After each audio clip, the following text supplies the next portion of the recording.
आपको 10 रुपया 20 रुपया।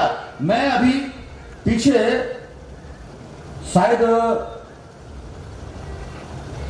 बदायूं की बात है, बदायूं के अंदर में कम से कम 200-250 लोग थे मेरी इस कार्यक्रम में, अभी लेटेस्ट कार्यक्रम हुआ तो एक शायद 100 रुपये उसके पास में रहे होंगे, पूरा 100 रुपये का एक पौवा लेकर के पी करके एकदम टुन्न था वो आदमी, और 20 रुपए बचे हुए उसके पास में पॉकेट में रखे होंगे। जब मैंने अपनी बात बताई, दिल से अपील किया मैंने कि ये पार्टी लोकाश्रय पार्टी है, हमारी पार्टी। अभी समाज के लोगों ने 31 लाख रुपए पूरे भारत के लोगों ने, आप लोगों ने इकट्ठा करके दिया, ये आपका लोकाश्रय पार्टी का है दोस्तों।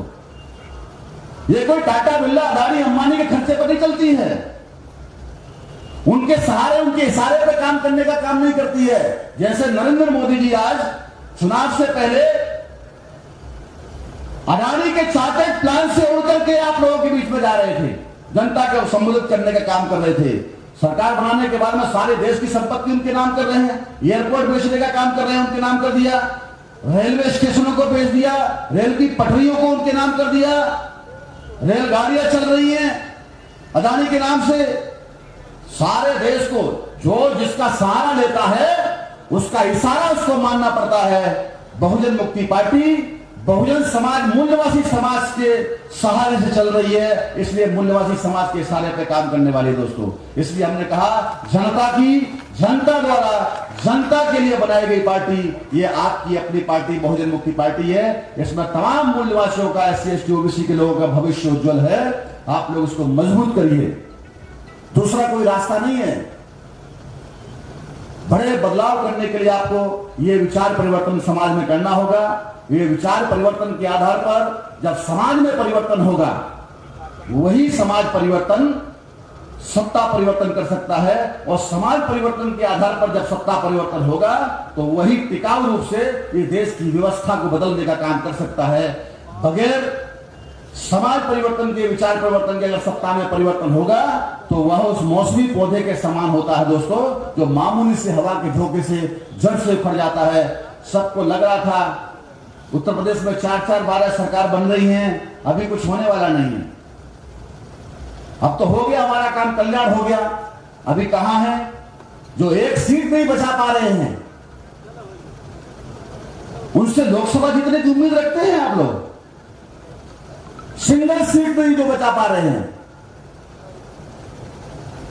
तो ऐसे लोगों से भी आप लोगों को समझना होगा। और इसके साथ में दोस्तों समाज को गुमराह करने वाले लोगों पर कड़ी नजर रखनी चाहिए, जो समाज को गुमराह करने का काम कर रहे हैं, समाज को भ्रमित करने का काम कर रहे हैं। ऐसे लोगों से सावधान रहने की जरूरत है। जाति के नाम पर भ्रमित करते हैं, धर्म के नाम पर लोगों को गुमराह करने का काम करते हैं, अधिकार देने के नाम पर उनके पास में कोई व्यवस्था है नहीं।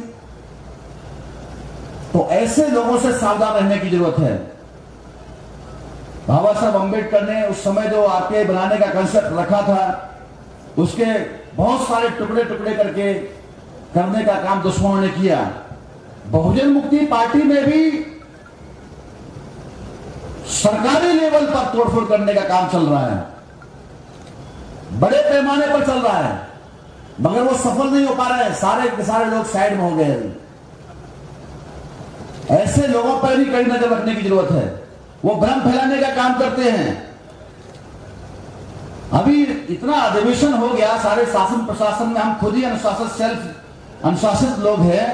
यहां पर भी इस अधिवेशन को रोकने के लिए एक नाकाम कोशिश की गई, मगर हवा में उड़ गए, पता नहीं है उनको कहां चले गए वो लोग। हमारे लोगों ने जवाब दिया उसका, आयोजकों ने। उधर दिल्ली से बैठे बैठे केवल ऐसे सिखों का छोड़ने का काम कर रहे हैं लोग। कोई आया भी नहीं, इधर है ही नहीं उनके पास में कुछ भी। तो ऐसे जो समाज के गद्दार लोग हैं, जो धोखेबाज लोग हैं, इन लोगों से सावधान रहने की जरूरत है साथियों। इस तरीके से बाबा साहब अंबेडकर ने एक अंत में बात रखी थी कि मैं इस कारवां को बड़ी मुश्किलों के साथ में आंदोलन करके यहां तक इस स्थिति तक लाया हूं।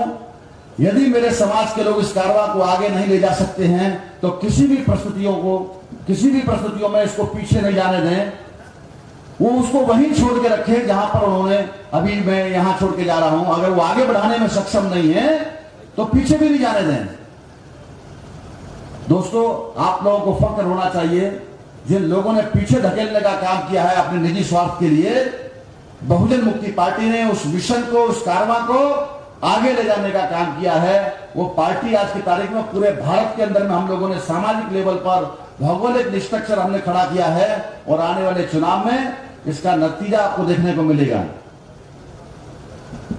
हम अपने महापुरुषों के मिशन के साथ में किसी भी प्रकार से कोई समझौता करने वाले नहीं है। ये हमारी आखिरी पीढ़ी है। एक तरीके से दुश्मन जो है वो अपना शताब्दी मनाने की तैयारी में है, वो संविधान को खत्म करने पे लगा हुआ है, मगर इतना आसान नहीं है। जो लोग समाज में ये भ्रम फैलाते थे कल तक कि ये मुसलमान विदेशी है, मुसलमान विदेशी है, मुसलमान विदेशी है, वो मोहन चाचा आजकल जो है मस्जिदों में जाकर के माथा टेकने का काम कर रहे हैं। वो SC ST OBC के लोगों को हिंदू बनाते बनाते थक गए और उनको भी अभी ऐसा लगने लगा है, चौधरी विकास पटेल जी, मेश्राम साहब, ये सभी लोगों के मार्गदर्शन में जो पूरे देश के अंदर में जो जागृति का अभियान चल रहा है, तो उनको लगा कि अभी कोई हिंदू बनने के लिए तैयार नहीं है। तो मोहन चाचा ने सोचा होगा कि चलो भाई, अभी ये बनने के लिए तैयार नहीं है हिंदू, कोई भी गुलाम बनने के लिए तैयार नहीं है। हिंदू मतलब गुलाम, कोई भी गुलाम बनने के लिए तैयार नहीं है। सारे के सारे लोग आजाद होना चाहते हैं, मुक्ति पाना चाहते हैं, तो मैं ही मुसलमान बन जाता हूं। इसलिए शायद उन्होंने कोई तारीख मुकर्रर किया होगा, दिल्ली में जाकर कुछ मौलानाओं से मिले होंगे, उसकी खबरें बड़े पैमाने पर देखने को मिली। और जो कहते हैं कि हम DNA के आधार पर, हम हिंदुओं का और मुसलमानों का DNA एक है, तो करा लो लैब में जाकर के, पता चलेगा किसका क्या है। अगर आपको यकीन हो जाएगा, लैब तो किसी के साथ भेदभाव करती नहीं है। आने वाला चुनाव साथियों, ये DNA एक बड़ा मुद्दा बन सकता है। आजकल चर्चा का विषय हो रहा है DNA के आधार पर जो है, और भारत का संविधान किसी भी विदेशी को वोट डालने का भी अधिकार नहीं देता है। यह भी एक बड़ी बात है। जब हमको अवसर मिलेगा तो कहते हैं ना कि एक पहचान होनी चाहिए, वन कार्ड होना चाहिए, ऐसा करके एक सरकार अभियान चला रही है। एक पहचान, एक ID होनी चाहिए।